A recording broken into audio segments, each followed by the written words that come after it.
Hello, જય માતાજી. કેમ છો બધા? અત્યારે આપણે બનાવવાનું છે સરગવાનું શાક. એના માટે હિંગ નાખી દઈએ. આપણે સુધારીને જો સરગવો લઈ લીધો છે અને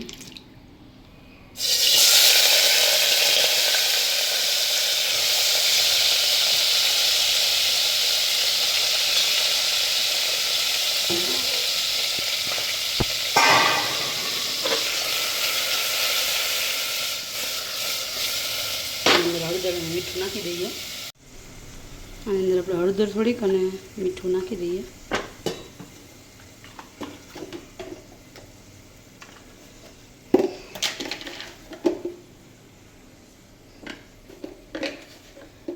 આને થોડી વાર માટે ચડવા દેશું. આની ઉપરથી આપણે આ બનાવવાનું છે કઢીવાળું શાક, એટલે ઉપરથી આપણે કઢી નાખવાની. આ ચડી જાય પછી આની ઉપર થોડુંક હળદર મીઠું નાખેલું છે, એ ચડી જાય પછી આની ઉપર આપણે નાખશું ખાંડેલું લાલ મરચું અને પછી થોડું પાણી નાખીને ચડવા દઈશું 3 થી 4 સીટી માટે.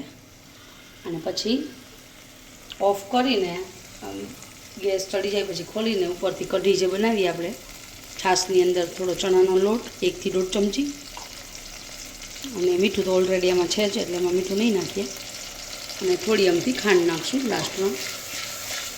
અને ટેસ્ટ એકદમ મસ્ત ખાટી મીઠી કઢીવાળું આપણું સરગવાનું શાક રેડી થઈ જાય. આને લાલ મરચું નાખી દઈએ.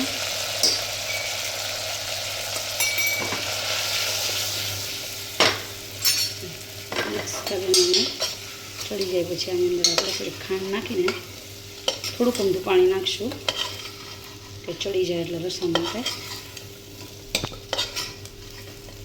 અને પછી કઢી કરવાની છે એટલે આપણે કઢીની જે ગ્રેવી થશે એટલે પાણી થોડુંક નાખશું ચડવામાં.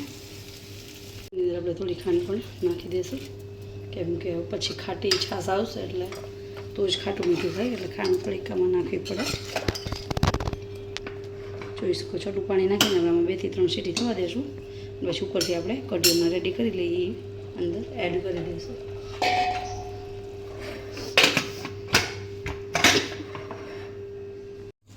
છાશ લઈ લીધી છે એની અંદર આપણે લોટ નાખીને કઢી બનાવી લઈશું. આપણે છાશની અંદર લોટ નાખીને કઢી રેડી કરી લીધી છે. સમાવે 1 સીટી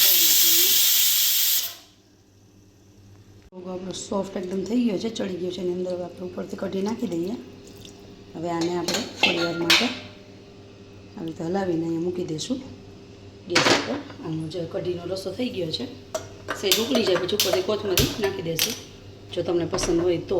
નકર તમે જો આ રીતના કઢીવાળો સરગવો બનાવી શકો છો.